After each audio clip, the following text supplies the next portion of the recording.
1절에서 4절, 20절에서 24절. 제 마음은 11장을 다 읽고 싶다는 말입니다. 그러나 시간 관계상 이렇게 띄어 읽는다는 것을 아시고 한 절씩 교독하시고 마지막 절은 합독하도록 하겠습니다. 느헤미야 11장 1절입니다. 백성의 지도자들은 예루살렘에 거주하였고 그 남은 백성은 제비 뽑아 10분의 1은 거룩한 성 예루살렘에서 거주하게 하고 그 10분의 9는 다른 성읍에 거주하게 하였으며 예루살렘에 거주하기를 자원하는 모든 자를 위하여 백성들이 복을 빌었느니라. 이스라엘과 제사장들과 레위 사람들과 느디님 사람들과 솔로몬의 신하들의 자손은 유다 여러 성읍에서 각각 자기 성읍 자기 기업에 거주하였느니라. 예루살렘에 거주한 그 지방의 지도자들은 이러하니 예루살렘에 거주한 자는 유다 자손과 베냐민 자손 몇 명이라. 유다 자손 중에는 베레스 자손 아다야이니 그는 우시아의 아들이요 스가랴의 손자요 아마랴의 증손이요 스바디아의 현손이요 마할랄렐의 오대손이며 20절입니다. 그 나머지 이스라엘 백성과 제사장과 레위 사람은 유다 모든 성읍에 흩어져 각각 자기 기업에 살았고 느디님 사람은 오벨에 거주하니 시아와 기스바가 그들의 책임자가 되었느니라. 노래하는 자들인 아삽 자손 중 미가의 현손 mat단아의 증손 하사베의 손자 바니의 아들 우시는 예루살렘에 거주하는 레위 사람의 감독이 되어 하나님의 전 일을 맡아 다스렸으니 이는 왕의 명령대로 노래하는 자들에게 날마다 할 일을 정해 주었기 때문이며 24절요 유다의 아들 세라의 자손 곧 무세 사벨의 아들 무다히아는 왕의 수하에서 백성의 일을 다스렸느니라. 아멘. 지금 본문의 말씀해 가지고 하나님이 가라고 하시면 이라는 제목으로 말씀을 나누겠습니다. 잠시나마 여러분에게 제가 사진으로 선물을 드리려고 합니다. 제가 드리는 선물입니다. 마음껏 누리시고 가지십시오. 순금 골든바입니다. 제가 설교를 준비하면서 이 사진을 막 보고 있으니까 옆에 있는 사람이 왜 사게요? 하더라고요. 믿음도 좋아요. 근데 무슨 소리냐? 여러분 사실 영화상에서 방금 같은 골든바에 쌓여있는 걸 보잖아요. 그래서 제가 궁금한 거예요. 저 두꺼운 1000g이더라고요. 저 두꺼운 저건 얼마나 할까? 얇은 것도 있는데 두꺼운 10g도 있는데요. 여러분 보통 11g이 150만 원 합니다. 놀라지도 않습니다. 우리 교회는. 저렇게 쌓여있는 게 한 덩어리가 1000g이면 1억 1000만 원이 넘더라고요. 그러니까 우리가 영화에서 보는 게 막 쌓여있는 거 있잖아요. 그 5덩어리만 해도 5억이에요. 미치겠어요. 생각만 해도. 근데 제가 설교 준비하면서 이 순금 골드바를 보는데 거기에 숫자가 하나 있더라고요. 99.999. 그 9가 5개가 있어서 5라고 하는데 여러분 이 99.999 우리가 생각할 때 여러분 순도 99%를 표시하는 건데 왜 100%가 아닐까요? 좀 99%가 좀 상당히 애매해 보입니다. 그렇죠? 근데 여러분 실제로 금이나 재료, 화학과 같은 분야에서는 100%라고 하는 순도를 쓰지 않는다고 합니다. 정확하게 100%가 아니기 때문에 99%라고 표기한답니다. 왜냐하면 이 순도의 기준이 살펴보니까 원자랍니다. 그러니까 육안으로도 보이지도 않고 일반 현미경으로도 볼 수 없는 아주 극세한 원자들이 서로 같은 원자도 있지만 다른 원자인지도 순도를 기준을 정하기 때문에 다른 원자가 한 개라도 존재할 수 있는 가능성이 있기 때문에 100%라고 하는 것은 학문적으로나 상업적으로 표시할 수 없다는 거예요. 그래서 일반적인 순도의 표시가 제가 이야기했던 것처럼 59이라고 해서 9가 5개다 해서 99.999 이렇게 하더라고요. 또 좀 궁금하잖아요. 그럼 99.999가 일반적인 순도 기준이라고 한다면 더 가치가 높은 게 뭘까 했더니 여러분 제가 자료를 찾아보니까 119이 있더라고요. 그러니까 9가 99.999 총 5개가 일반적인 기준인데 99.999999999 총 11개. 이게 이제 반도체에서도 사용된다고 하는데 그만큼 순도가 100% 넘다는 거죠. 대단하지 않습니까? 우리는 99.9999 그 한 덩어리만 봐도, 사진으로만 봐도 여러분의 표정이 지금 막 좋고 이런데, 그렇죠? 여러분, 이런 어떤 순도에 대해서 우리가 생각하는 것들, 우리가 이 정도의 가치가 있다라고 생각하지만 실제로 하나님이 생각하는 순도와 우리가 생각하는 순도에는 조금의 차이가 있음을 성경에서는 여러 사건을 통해서 우리에게 보여줍니다. 특별히 순종에 대해서는 하나님께서 99.9999999라 할지라도 하나님은 100%의 순종을 원하신다는 것을 성경의 역사, 특별히 이스라엘의 역사, 이스라엘 한 인물을 통해서 우리에게 말씀하십니다. 대표적으로 사무엘상 15장인데요. 한번 들어보십시오. 지금 가서 아말렉을 쳐서 그들의 모든 소유를 남기지 말고 진멸하되 남녀와 소아와 젖먹는 아이와 우양과 낙타와 나귀를 죽이라 하셨나이다 하니, 하나님께서 지금 이스라엘의 초대 왕인 사울에게 굉장히 직설적이고 구체적으로 명령하고 있는 것이죠. 뭐예요? 아말렉의 소유라고 한다면 인간이든 짐승이든 하나도 살려두면 안 된다라고 명령하셨습니다. 그런데 사무엘상 15장 9절에는 들어보십시오. 사울과 백성이 아각과 그의 양과 소의 가장 좋은 것 또는 기름진 것과 어린 양과 모든 좋은 것을 남기고 진멸하기를 즐겨 아니하고 가치 없고 하찮은 것은 진멸하느니라. 실제로 사울은 하나님의 명령을 노골적으로 불순종하고 있는 겁니다. 이런 거 아닙니다. 처음에는 알겠습니다 하고 수긍했다가 생각이 바뀐 게 아니라는 것이죠. 그리고 하나님의 명령을 내가 너무 바빠가지고 요즘에 그 명령을 잃어버렸습니다. 아우 죄송합니다 라고 하는 개념이 아닙니다. 여러분, 만약 우리 입장에서는 너무 바빠가지고 깜빡했어요. 그래서 그걸 좀 다 못했습니다라고 하면 그 의도가 뭐 불순하지 않으니까 우리가 이해하고 봐줄 수 있다고 생각하지만 하나님은 전혀 다르게 보셨습니다. 하나님은요, 이 하나님의 명령에 불순종한 사울을 왕으로 세운 것에 대해서 탄식하셨습니다. 사무엘상 15장 11절인데요. 들어보십시오. 내가 사울을 왕으로 세운 것을 후회하노니 그가 돌이켜서 나를 따르지 아니하며 내 명령을 행하지 아니하였습니다. 여러분, 사울은 어떤 의미에서 하나님의 명령의 99.99 정도, 98% 정도 이렇게 수행했습니다. 사람들은 아마 이렇게 이야기할지도 모릅니다. 아니, 사울 왕 그럴 수 있는 거 아닙니까? 왕이잖아요. 왕이라고 한다면 얼마나 백성들의 이야기도 청정해야 될 것이고 나라의 형편이 있을 것 아닙니까? 나라를 위해서, 백성을 위해서 한 행동 아니겠어요? 좋은 것들 남겨둔 이유가 뭘까요? 아가 살려뒀다고 한다면 나중에 외교적으로 또 이용을 하고 좋은 것들은 또 우리가 또 쓸 수 있는 거 아니겠습니까? 그렇게 보일 수 있겠지만 하나님은 불순종으로 보셨습니다. 실제로 우리가 개역 개정에는 하나님께서 사울이 나를 따르지 않았다, 내 명령을 행하지 않았다라고 되어져 있지만 원어 성경에는 거역하였다라고 하는 원어가 사용되어져 있습니다. 사랑하는 여러분, 여기서 알 수 있는 것은 뭐예요? 하나님 보시기에 부분적인 순종은 순종이 아니라는 겁니다. 순도 99.99999 순종도 실은 하나님 보시기에는 불순종이라는 겁니다. 우리 대체 이런 말 자주 듣지 않습니까? 아니 99.99가 순종이 아니라면 아니 내가 한 일은 많은데 왜 꼭 내가 조금 모질한 것만 지적을 하냐고, 이런 이야기 들어본 적 없으십니까? 우리 자녀들에게 이런 말 들어본 적 않아요? 알겠지만 아빠 엄마 내가 왜 지금 못한 일만을 이야기해요? 잘한 일에 대해서는 왜 칭찬 안 해주시고 꼭 그러더라, 이런 말. 사실 우리가 듣기도 하지만 우리도 그런 말을 좀 많이 하는 것 같습니다. 좀 서운하면 알겠습니다. 그런데 있잖아요, 내가 한 일이 그것뿐입니까? 실제로 내가 교회를 위해서, 가정을 위해서, 직장을 위해서 한 일 많잖아요. 근데 그거 하나 못했다고 왜 그것만 가지고 나를 공격하듯이 이야기합니까?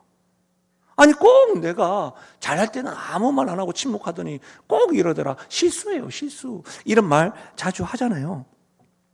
사울도 아마 그렇게 말했을 수도 있을 것 같습니다. 사랑하는 여러분, 실제로 우리가 자주 듣고 자주 사용한다는 말은 우리의 논리가 그렇게 먼저 수립되어 있다는 것이겠죠. 그러나 인간의 논리에는 맞을 수 있지만 하나님의 생각과 논리에는 맞지 않습니다.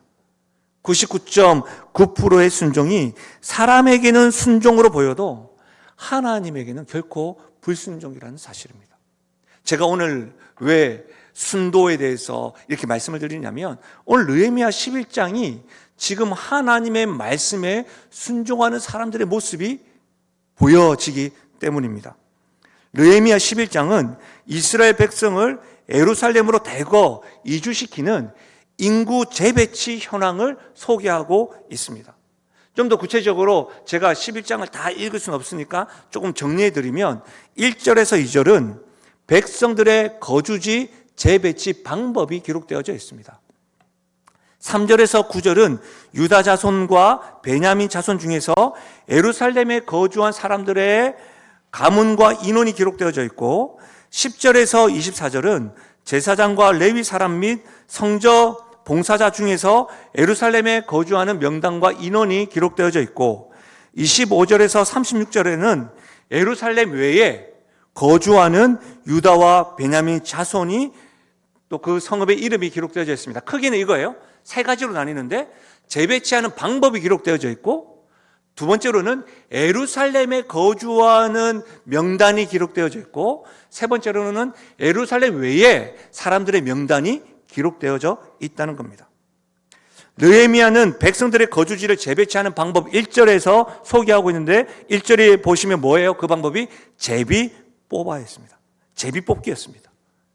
여러분, 제비는 사람이 뽑지만 모든 일을 작정하시는 하나님께서 하셨다고 잠언서에 있습니다. 그래서 여러분, 이스라엘 백성들은 제비 뽑음으로 인해서 인구 재구성, 재배치를 하게 됐을 때 어느 누구도 불평하지 않고 제비 뽑을 때 하나님이 가라고 하시면 다 순종하고 갔습니다. 저는 제 일상 가운데 제비 뽑기는 잘 하지 않지만 저희 가정에 자주 하는 게임이 하나가 있는데 가위바위보입니다. 특히 그런 거 있잖아요. 주일날 저녁에 다 하고 진을 다 빼고 늦게 있고 피곤하고 이제 딱 누워가지고 좋아하는 TV 프로 딱 보면서 살짝 잠들어야 되는데 꼭 말합니다. 쓰레기 버려야 됩니다. 그럼 그때 이 순간 마음이 지금 옷도 다 벗은 상태고 또 내려갔다 와야 되니까 이거 좀 불편하다 하면 나도 불편하다. 그렇게 이야기하기 때문에 그러면 가위바위보 하자. 가위바위보 해서 이기면요 이상하게 환호를 쳐요. 우와우! 막 너무 좋아해요. 근데 처음에 어떻게 해요? 우울하면서 다시 옷을 주섬주섬 입고 쓰레기 봉투를 가지고 다시 내려갑니다. 억지로라도 그렇게 가요. 그러니까 여러분, 그거와 비교되지 않지만 지금 이스라엘 백성들은 제비 뽑기 딱 해서 재배치할 때 어느 누구도 불평 없이 갑니다. 저는 오늘 이스라엘 백성들의 순종하는 태도를 살펴보면서 우리가 순종하는 모습을 좀 점검할 수 있기를 바랍니다. 느헤미야 8장과 9절은 반복해서 말씀 부흥회가 있었습니다.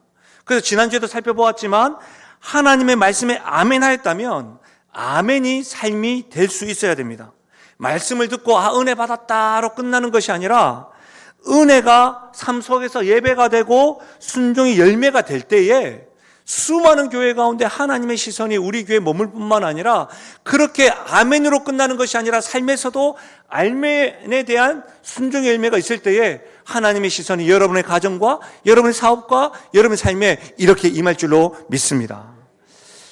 그런 관점에서 오늘 저는 오늘 본문에 순종하는 모습 세 가지를 좀 집중해서 보겠습니다. 먼저 첫 번째는 리더들이 솔선수범하고 있는 모습입니다.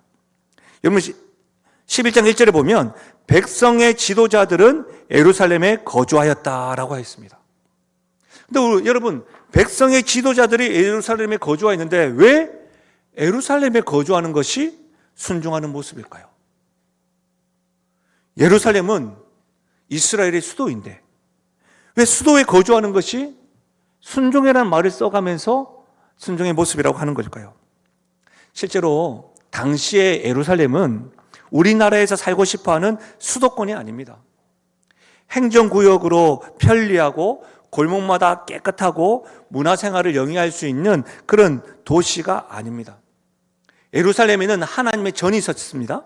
그러니까 하나님의 전이 있다 보니까 이스라엘 백성들은 성전 중심의 생활을 하다 보니까 외부 세력들이 항상 공격을 어디서부터 시작했냐면 예루살렘부터 시작했습니다. 그러니까 여러분 보십시오. 먹고 살기 위한 조성이 전혀 준비가 되지 않았고 항상 외부 세력의 타켓이 되었던 것이 예루살렘입니다. 우리가 느헤미야를 배우고 있잖아요. 느헤미야 7장을 한번 보시면 7장 4절에 그 성읍은 예루살렘을 말합니다. 광대하고 그 주민은 적으며 가옥은 미처 건축하지 못하였다. 지금 느헤미야를 통하여 이스라엘 백성들은 3번 3차로 귀환을 하면서 포로 귀환을 해서 지금 성벽을 재건하고 있잖아요. 전쟁으로 인해서 다 성전이 소화되고 성벽이 무너지고 다 피폐한 삶이었던 거예요. 특히 예루살렘은 더했던 것이죠. 그러니까 예루살렘에 거주하는 것 자체가 헌신을 작정하는 것이었습니다. 지금까지 누리고 있던 것을 포기하고 살아야 하는 것을 의미했습니다. 여러분 단지 포기 정도가 아니죠. 성벽은 느헤미야와 이스라엘 백성들이 함께 50일 만에 재건되었지만 생명의 위협이 늘 도사리고 있던 곳에서 살기로 결심하는 것이었습니다. 그 일을 리더들이 솔선수범하였다는 겁니다. 제가 선교 여행을 떠날 때 가장 제 인생 가운데 가장 위험하고 어려웠던 선교가 뭐였냐면 시리아 난민들을 위해서 선교할 때였습니다. 그 당시에 IS로 인해서 이런 어려움이 있었기 때문에 시리아 쪽으로 가는 것 자체가 두려웠습니다. 제가 어느 때보다도 그때만 생각하면 막 가슴이 떨렸고 가기 싫다라고 고백을 했던 적이 없었던 것 같습니다. 예루살렘에 산다는 것은 그런 것이었습니다. 목숨의 위협, 두려운 것이었어요. 근데 여러분 한번 생각해 보십시오. 그 일을 리더들이 솔선수범하고 있는데 우리가 느헤미야 8장과 9장 연속적으로 말씀 부흥회를 했는데 그 말씀 부흥회에서 은혜 받은 사람들은 리더만이 아니었다는 겁니다. 모든 백성들이 하나님 앞에서 성전을 위하고 예배를 회복하고 헌금 생활을 회복하겠다 그렇게 작정을 했던 것을 우리가 지난주에 살펴보았던 것이죠. 그렇다면 여러분 한번 생각해 보자고요. 리더들은 백성들에게 약속하고 작정한 것들을 제안하고 지도만 할 수 있었습니다. 왜? 그렇게 지도하는 것이 좀 자연스러우니까요. 이거 우리에게 한번 적용해 볼까요? 우리가 지난번에 정견 수련을 갔다 왔죠. 100%는 아니다 할지라도 여러분 60% 이상 참석했으니까 그 60% 이상 참석하면서 주 안에서 서로 사랑하고 용서하고 섬김으로 하나가 되십시다 라고 그렇게 하십시다라고 권면만 하고 이렇게 뒷짐지고 있는 것이 자연스러운 모습이라는 겁니다. 그러나 리더들은 그렇게 하지 않았습니다. 성경은 리더의 자리는 먼저 섬기는 자리라고 말씀하고 있습니다. 순종하는 모습에서 리더들이 먼저 솔선수범하는 자리에 서 있음을 지금 우리는 목도하고 있는 겁니다. 사랑하는 여러분, 혹 지금 이 설교를 들으시면서 혹 명령만 하고 본되지 못한 리더의 모습이 지금 여러분에게 딱 떠올리면서 내리에 가득 차이면서 그렇지 그 인간 그렇지 그렇게 혹시라도 여러분 생각을 하시면 죄송하지만 성령께서 지금 우리 교회에게 하시는 말씀을 잘못 적용하는 겁니다. 우리가 말씀을 들으면서 지금 이 말씀 꼭 누가 들어야 되는데 이렇게 적용하는 거하고 마찬가지입니다. 이 말씀 딱 들으면 참 좋은데 내가 은혜가 받았으니까 당신도 은혜 받으세요라는 거와 다른 개념입니다. 그렇죠? 누구를 떠올리면 안 됩니다. 왜 그렇습니까? 여러분 과연 누가 리더입니까? 여러분은 리더가 아니신가요? 여러분이 서 있는 그곳에서 여러분은 리더로 서 있지 않으십니까? 조금 더 구체적으로 살펴볼까요? 교회에서의 리더를 생각하면 담임 목회자와 교육자들 이야기하죠. 그런데 정말 교회가 목사만이 리더일까요? 성경에는 교회는 머리 되시는 예수 그리스도를 중심으로 모두가 다 지체가 된다고 했습니다. 역할이 다른 것이죠. 역할이 다른 거예요. 그럼 뭐예요? 모든 지체가 교회를 이루는 구성요소인 것이죠. 여러분, 다음 세대뿐만 아니라 믿음의 세대들도 교회의 리더입니다. 교회에서는 오직 주님만 영광 받아야 되는 것이죠. 올 한 해 혹 직분자들을 특히 직분 받으신 분들 있죠. 말씀을 따르며 순종하는 일에 저는 리더로서 설선수범에 앞장설 수 있으면 참 좋겠습니다. 참 많이 분주하고 바쁘지만 주일만큼은 예배를 준비하고 어느 누구보다도 은혜를 경험하는 일에 본을 보여주십시오. 우리 교회에 연말과 연초가 되면 여러분 이전과 다른 어떤 결단을 하잖아요. 서리집사 임명 동의서를 받습니다. 어떤 분은 그 임명 동의하는 부분에 대해서 아직 자기가 준비가 되지 않아서 못하겠습니다라고 하시는 분도 있었고, 어떤 분도 이번에 결단해 보겠습니다라고 하셨습니다. 완전해서 하는 것이 아니라 하기로 작정하는 겁니다라고 권하면서 결단하는 겁니다. 예, 그러는 겁니다. 모두가 다 그렇게 리더로서 섬기는 것입니다. 부탁드리고 싶은 것은 적어도 여러분 일주일에 한 번은 새벽 제단, 교회에 와서 기도를 못한다 할지라도 여러분의 처소에서, 여러분의 직장에서, 적어도 여러분의 가정을 위해서, 여러분의 영혼을 위해서, 여러분의 교회를 위해서, 우리 환우들을 위해서, 선교사를 위하여, 국내 미자립 전도자들을 위하여, 기독교 기관들을 위하여 여러분 기도하는 시간들을 적어도 리더라면 가지셔야 합니다. 특별히 사랑하는 여러분, 하루를 시작할 뿐만 아니라 교회를 위해서 눈물로 무릎으로 모범을 보여주십시오.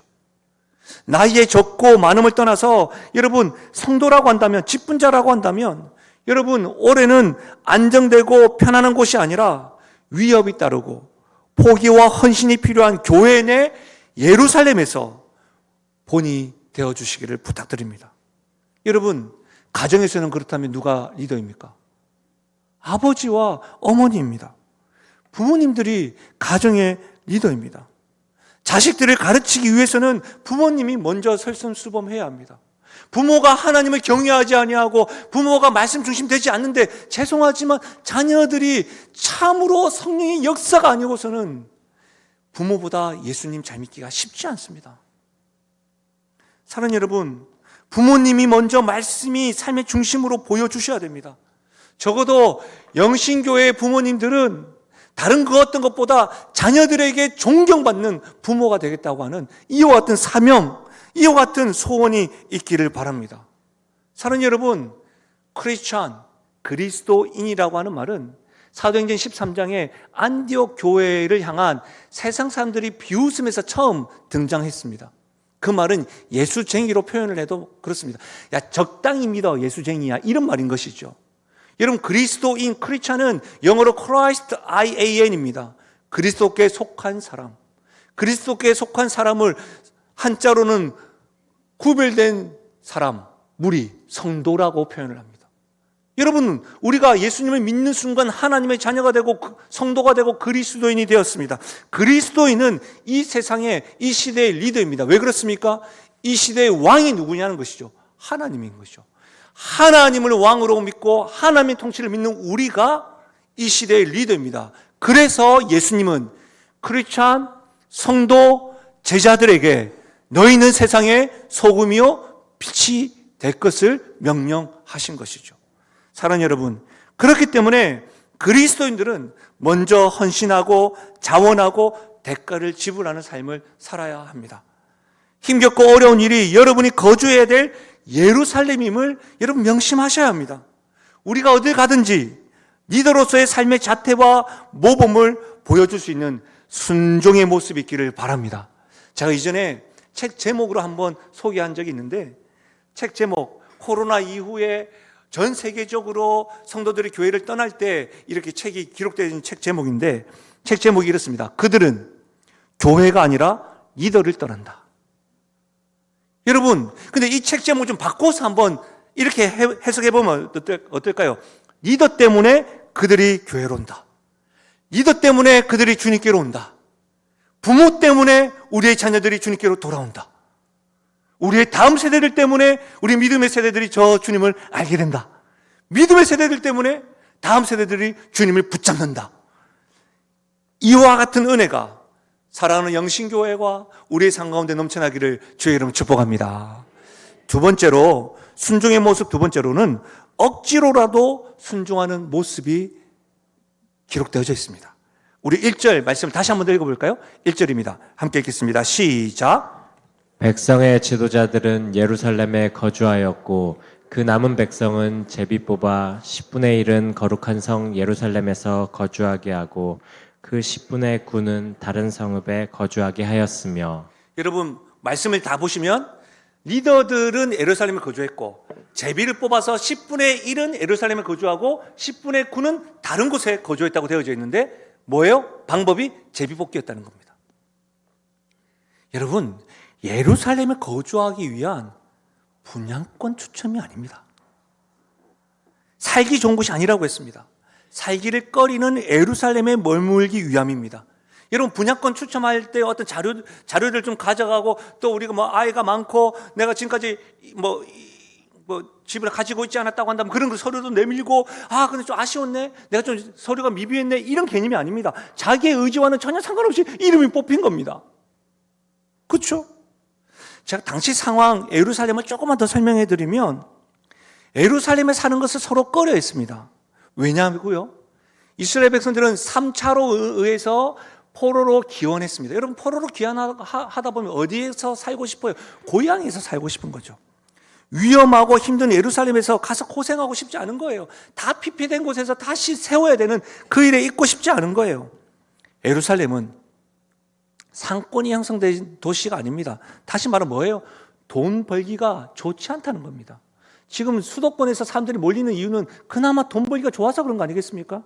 그렇지 않다는 겁니다. 그리고 당시 이스라엘 백성들은 농사를 지었기 때문에 농경지를 따라서 여러분 시골에 가기를 선호했습니다. 사도행전과 신약 성경을 가만히 보시면 예루살렘을 가리킬 때마다 항상 따라오는 말이 있습니다. 올라가니. 예루살렘은 고지대에 있었습니다. 그러니 여러분 초생달 비옥한 그 올리브 나무가 많은 팔레스타인 땅에서와 달리 고지대에 있었다는 말은 다른 지역에 비해서 살기가 어려웠다는 겁니다. 그리고 아까 제가 앞전에 말씀드렸던 것처럼 예루살렘에는 하나님의 성전이 있다고 보니까 다른 외부 세력의 침략도 있지만 생각해 보십시오. 하나님의 성전이 늘 있으니까 종교적인 엄격성이 다른 지방 도시보다 더했다는 겁니다. 그러니 여러분 다른 사람들의 이목이 많아서 사는 게 조심스러웠고 종교적으로 바로 살아야 되고 이 살기가 어려운 곳이 예루살렘이었습니다. 예루살렘에 거주한다는 것은 쉽지 않은 순종의 모습입니다. 전혀 원하지 않지만 순종하는 모습을 지금 보이고 있는 겁니다. 여러분 제비가 딱 뽑혔어요. 나 안 됐으면 좋겠다. 이거 로또 아니란 거죠. 왜 나입니까? 왜 예루살렘입니까? 왜 지금입니까? 이렇게 질문할 수 있지만 제비 뽑기로 선정된 사람들은 지금 순종하고 있는 거예요. 어떻게 해요? 억지로라도 순종하고 있는 겁니다. 여러분 어떻게 생각하십니까? 여러분은 10분의 1의 백성들의 모습에 대해서 어떻게 생각하시냐 이 말입니다. 여러분 주변에 억지로라도 순종하는 모습을 본 적 있으신가요? 그런 사람들에게 여러분 어떻게 조언하십니까? 우리 이렇게 조언 잘 하지 않습니까? 하나님은 중심을 보시니까 억지로 순종하는 거 기뻐하지 않을 거야. 좀 쉬어라. 괜찮다. 또 이렇게 얘기하죠. 이렇게도 말합니다. 하나님은 내 중심을 아시잖아요. 내가 억지로 이렇게 순종하는 건 내가 너무 위선적으로 보여요. 이렇게 말하고 있지 않습니까? 저만 그렇군요. 여러분 어떠냐 이 말입니다. 아니면 굳이 이해가 되지 않고 받아들일 수 없다고 주장하고 있으시냐고요. 사랑하는 여러분, 우리가 억지로 하는 것 사실은 기뻐하지 않는다. 어떻게 보면 이렇게 자주 말한다는 것은 우리의 논리에 대한 입장인 건데 정말 그럴까요? 정말 억지로 순종하는 것을 하나님이 기뻐하지 않는 것일까요? 성경을 통해서 한번 보시겠습니다. 여러분 창세기 22장인데요. 여호와께서 이르시되 내 아들 내 사랑하는 독자 이삭을 데리고 모리아 땅으로 가서 내가 내게 일러준 한 산 거기서 그를 번제로 드리라. 아브라함이 아침에 일찍 일어나 나귀의 안장을 찌우고 두 종과 그의 아들 이삭을 데리고 번제에 쓸 나무를 쪼개어 가지고 떠나 하나님이 자기에게 일러주신 곳으로 가더니, 신앙생활 좀 하신 분은 아시겠지만 하나님께서 지금 100세 때 얻은 독자 이삭을 바치라고 아브라함에게 명령했습니다. 그런데 명심하십시오. 창세기 22장에 보면 이삭이 번제에 쓸 나무를 어깨에 짊어졌다고 했습니다. 그래서 많은 신학자들은 이삭의 나이를 16세에서 18세로 봅니다. 그러면 아브라함과 이삭의 관계는 뭐예요? 적어도 16년에서 18년은 정을 나누었다는 말입니다. 그렇죠? 바로 태어나자마자 하나님께서 내 나라 한 것이 아니라는 겁니다. 근데 여러분, 우리는 아브라함의 창세기 22장 이 말씀과 더불어 항상 히브리서 11장으로 가서 믿음으로 아브라함의 믿음을 강조하는데, 우리가 아브라함은 예수님도 아니고 하나님도 아닌데 아버지 아브라함을 한번 보자고요. 아버지 아브라함. 아침 일찍 일어났는데 휘파람을 불면서 하나님 명령하셨으니 아들 이삭 바친다. 그렇게 죄송합니다. 그렇게 기뻐하면서 갔겠냐고요. 아침 일찍 모리아산으로 올라갈 때 그가 기쁘고 즐거운 마음으로 갔을까요? 믿음의 조상 아닙니까? 믿음의 조상이라고요? 왜? 어렵지 않습니다. 말씀을 적용하는데 여러분 같으면요, 기쁘고 즐겁게 가시겠습니까? 어느 부모가 아들을 자신의 손으로 죽이면서 휘파람을 불 수 있겠습니까? 그런 부모는 여러분 세상에 존재하지 않습니다. 그럼에도 불구하고 지금 아침 일찍이 하나님이 명령하신 모리아산으로 갔다는 말은, 여러분 이 행간에 어떤 것이 있어요? 주님 말씀하셨으니까 내가 어거지라도 내가 지금 가고 있는 거예요. 억지로 순종했어도 결론은 뭐예요? 하나님께서 아브라함을 믿음의 조상으로 그 중심을 하시고 믿음의 사람으로 부르셨다는 겁니다. 이뿐 아닙니다. 구약이 그렇다면 신약의 말씀도 한번 볼까요? 마가복음 15장입니다. 같이 한번 읽어보겠습니다. 이 말씀은 마가복음 15장 같이 읽겠습니다. 시작.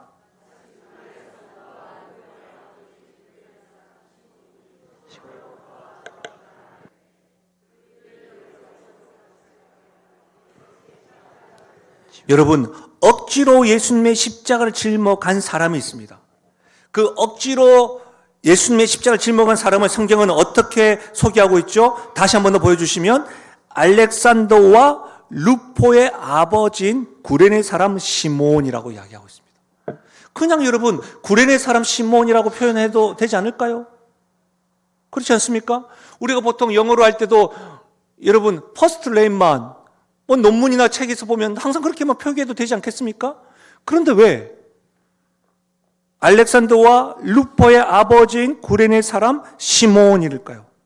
여러분, 성경은 구레네 사람 시몬을 왜 알렉산더와 루포의 아버지로 소개하는 것일까요?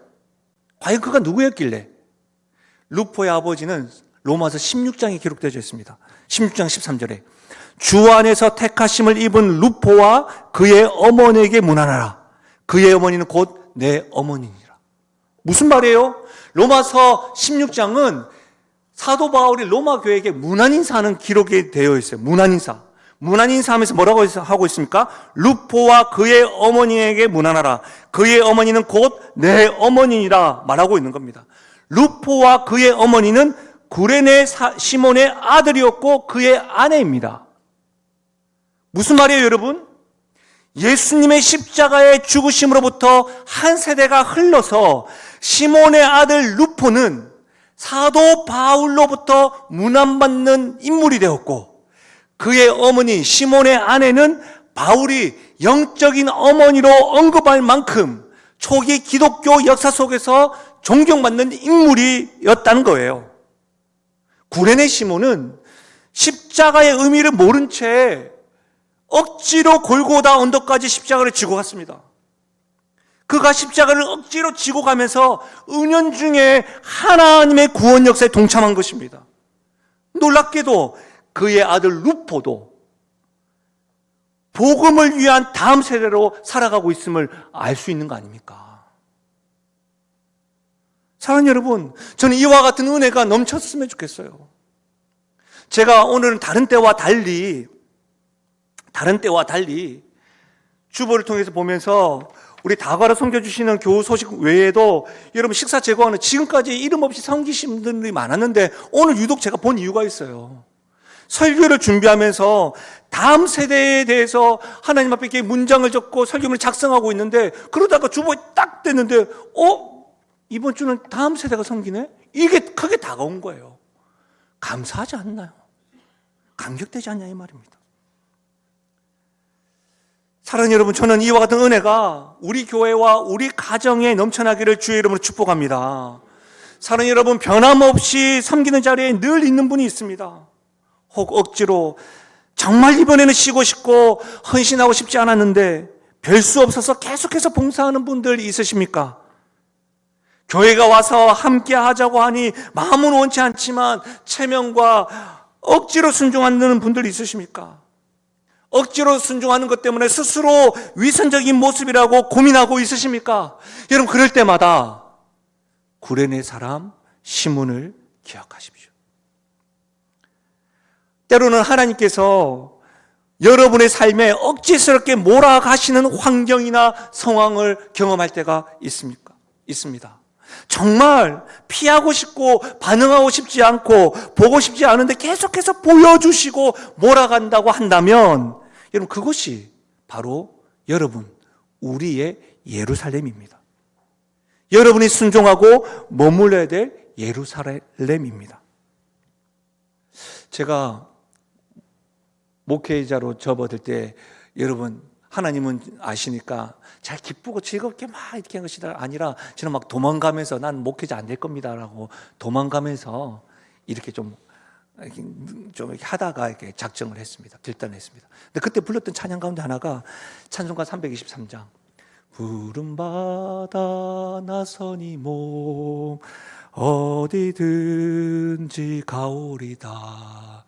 괴로우나 즐거우나 주만 따라가오리니 어느 누가 막으리까 죽음인들 막으리까 어느 누가 막으리까 죽음인들 막으리까.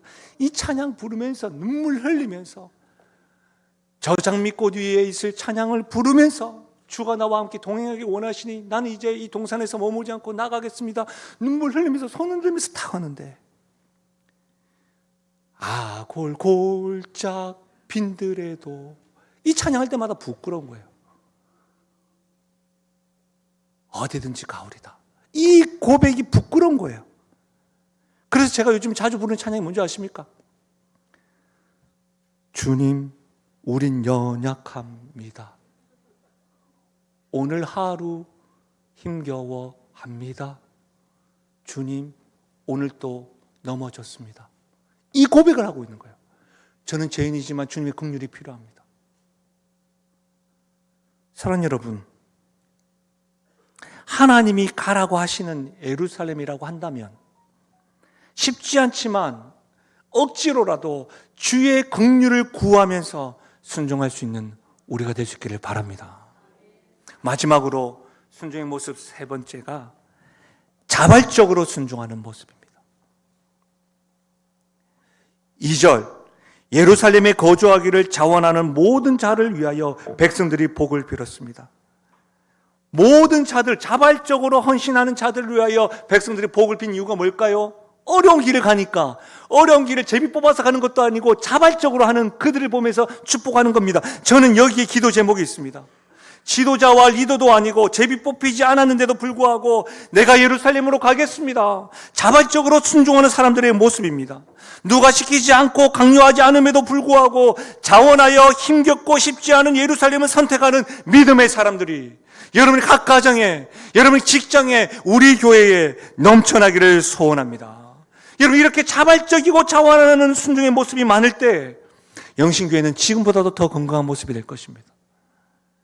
하나님께서 우리 교회의 은혜와 성장과 회복을 허락해 주실 겁니다. 여러분의 가정에 이렇게 자원하는 믿음의 사람 한 사람 한 사람이 있을 때마다, 여러분의 사업터에도 이렇게 자원하는 한 사람이 있을 때마다 하나님께서 주목하실 겁니다.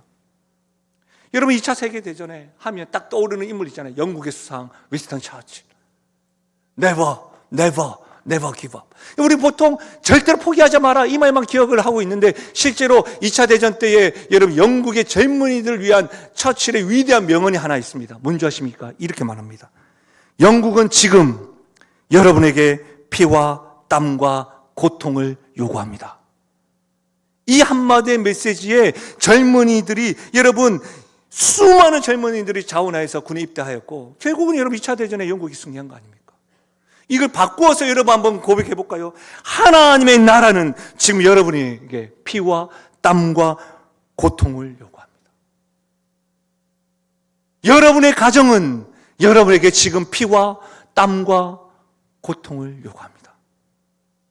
영신교회와 신앙의 공동체는 여러분에게 지금 피와 땀과 고통과 수고를 요구합니다. 사랑하는 여러분, 저는 특별히 우리 다음 세대들이 주를 위하여 자원하여 하나님의 사람으로 십자가의 길을 걸어갈 수 있으면 참 좋겠습니다. 하나님 나라의 자발적인 순종의 모습으로 나아가고 헌신하는 모습을 보면 얼마나 좋겠습니까? 부모님들의 본을 보면서 부모보다 더 하나님을 잘 믿는 그 모습을 보면 얼마나 감동이 되겠습니까? 저는 그런 일들을 꿈꿉니다. 다음 세대들이 믿음의 세대보다 예수 잘 믿는 교회, 그 교회가 우리 교회가 되기를 바랍니다. 사랑하는 여러분, 제가 말씀을 준비할 때에 제 친구 목사가 계속 생각이 났습니다. 제가 그 친구와 교제할 때부터 제가 부러워했어요. 기타도 잘 쳐, 글씨체도 좋아, 음악도 잘해, 미술도 잘해. 얼굴은 제가 좀 나아요. 키도 커, 결혼도 잘했어. 아내가 삼성병원 외과 의사였어요. 저도 결혼 잘했죠. 이렇게밖에 말할 수 없는 저의 입장을. 근데 하루는 저에게 찾아와가지고, 여러분, 오지에 선교사로 간다는 겁니다. 아이도 어린데 아내와 함께 간다는 겁니다. 그곳에 가면 다시 의사 공부를 해야 된답니다. 언어를 배워가지고. 그 어려운 길을 왜 가냐고 제가 한번 우리 교회 찾아왔을 때 말한 적이 있습니다. 그랬더니 본인은 하나님 앞에서 오지에 가서 복음을 전하려고 하는 마음이 늘 있어 왔다는 겁니다. 그러니 지금 아내도 준비되어 있고 아이들도 준비되었다고 생각해서 지금 간다는 겁니다. 여러분, 제가 하나님이 가라고 하시면 어딘지 가겠다, 부름받아 나서니 어딘지 가겠다라고 했던 제 모습이 얼마나 부끄러웠는지 모릅니다. 그러면서 그 친구와 함께 목욕실에서 울면서 안정이 보장되지 않는 곳에서 사역하는 선교사들 위해 함께 기도하고, 그 친구가 저의 목욕실에 글귀를 적어주면서 갔던, 그 친구가 설교를 준비하면서 생각이 나더라고요. 지금도 안정이 보장되지 않는 선교사님들과 국내 미자립 교회와 기독교 기관들이 많습니다.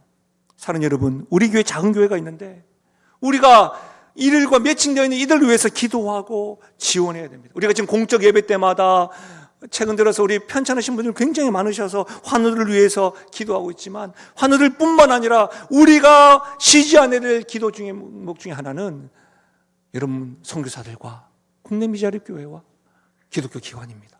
하나님께서 우리에게 복을 주셔서 그 은혜를 잘 흘려보낼 수 있으면 좋겠습니다. 여러분이 모일 때마다 그런 일들을 행하십시오.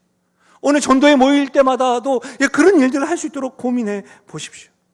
사랑하는 여러분, 교회와 가정과 사회에서도 자발적으로 하나님의 사람으로 살아가기로 결단하고 살아가는 우리 모두에게 하나님께서 은혜와 진리를 충만함과 더불어서 복 주신다가 아니라, 그럴 때에 우리 하나님께서 우리와 함께 하신 은혜가 있을 줄로 믿습니다. 말씀을 마무리하겠습니다. 감히 송구스럽지만 말씀을 묵상하고 사랑하는 예수님을 살펴보면, 오늘 말씀과 빗대어서 보게 되면 예수님도 겟세마네 동산에서 아버지, 이 잔을 원하시면 내 뜻이 아니라 하나님 뜻대로,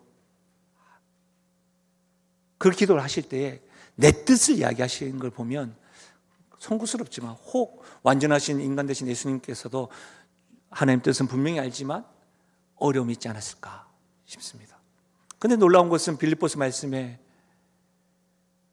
억지로 순종하셨던, 자발적으로 순종하셨던 그 예수님을 우리 하나님은 모든 이름 위에 뛰어나게 하시고 그 주님의 이름을 높이셨다는 사실입니다. 순종이 제사보다 나음을 알고 하나님께서 순종하는 사람과 함께 하시고 높이신다고 하는 그 소망과 기대감을 가지고 여러분이 있는 곳곳에서 오늘 순도 100% 되는 순종의 사람이 되면 어떨까요? 그런 은혜가 있으면 참 좋겠습니다. 말씀을 생각하면서 오늘 제가 요즘에 자주 부르는 찬양, 이 찬양이 여러분의 기도의 제목이 되고 고백이 되어져서 완전하신 주님을 따라가겠습니다 라고 하는, 주님만 바라보겠습니다 하는 기도가 되었으면 좋겠습니다. 고백하실까요? 주여 우린 연약합니다. 주여 우린 연약합니다. 우린 오늘을 힘겨워합니다. 우린 오늘을 힘겨워합니다. 주 뜻 이루며 살기엔 부족합니다.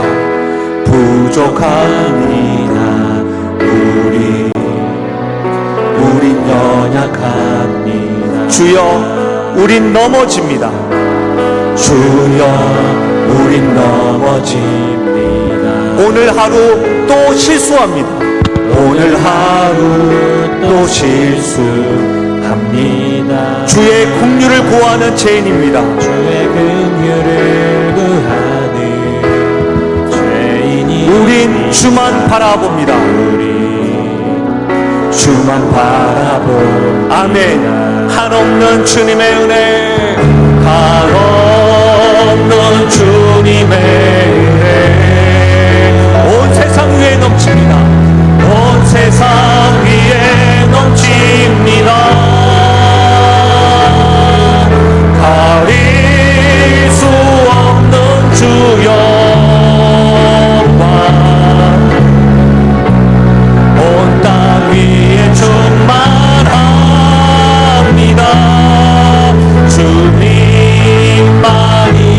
주님만이오니 우리 그 길 따라갑니다. 그날에 우릴 이루신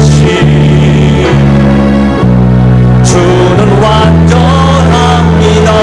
우리 저 앞에 고백하실까요? 주여 우린 연약합니다. 우린 오늘을 힘겨워합니다. 우린 오늘을 힘겨워합니다. 주 뜻 이루며 살기엔 부족합니다. 주 뜻 이루며 살기에 부족합니다. 우린 연약합니다. 주님 순종하기 원하지만 또 넘어집니다. 주여 우린 넘어집니다. 오늘 하루 또 실수합니다. 오늘 하루 또 실수합니다. 주의 긍휼을 구하는, 주의 긍휼을 구하는 우리 이렇게 한번 고백하실까요? 우린 주만 바라봅니다. 주만 바라봅니다. 아멘. 한없는 주님의 은혜 온 세상 위에 넘칩니다.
기도하며 나아가실까요?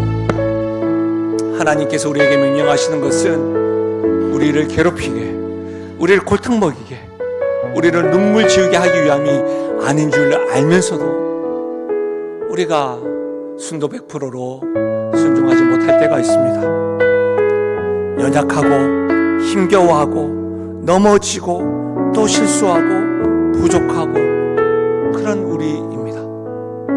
그럼에도 불구하고 오늘 주께서 순종하기를 우리에게 명하신다고 한다면 그것은 100% 우리를 향한 주님의 사랑이요 뜻인 것이죠. 나는 어느 곳에 있든지 연약하고 넘어지고 실수하더라도 주님 가라고 하시면 그곳이 예루살렘이라 할지라도 내가 그곳에서 순종하겠습니다. 제사보다 순종하며 믿음으로 나아가겠습니다. 이렇게 주를 바라보며 그렇게 살아가겠노라고 말씀을 의지하며 기도할 뿐만 아니라 성령께서 각자 주신 기도 제목을 가지고 이 시간 소리내어 함께 기도하며 나가겠습니다. 기도합니다. 좋으신 하나님 아버지, 참으로 감사함을 드립니다. 오늘 말씀 들려주셔서 감사함을 드립니다. 오늘 말씀 앞에 주님의 뜻들을 알게 하여 주시고 아버지 하나님이여 순도 99%로 만족하는 것이 아니라 하나님의 시선, 하나님의 생각, 하나님 논리 100%에 맞는 하나님의 순종의 자가 될 수 있도록 도와주시길 소원드립니다.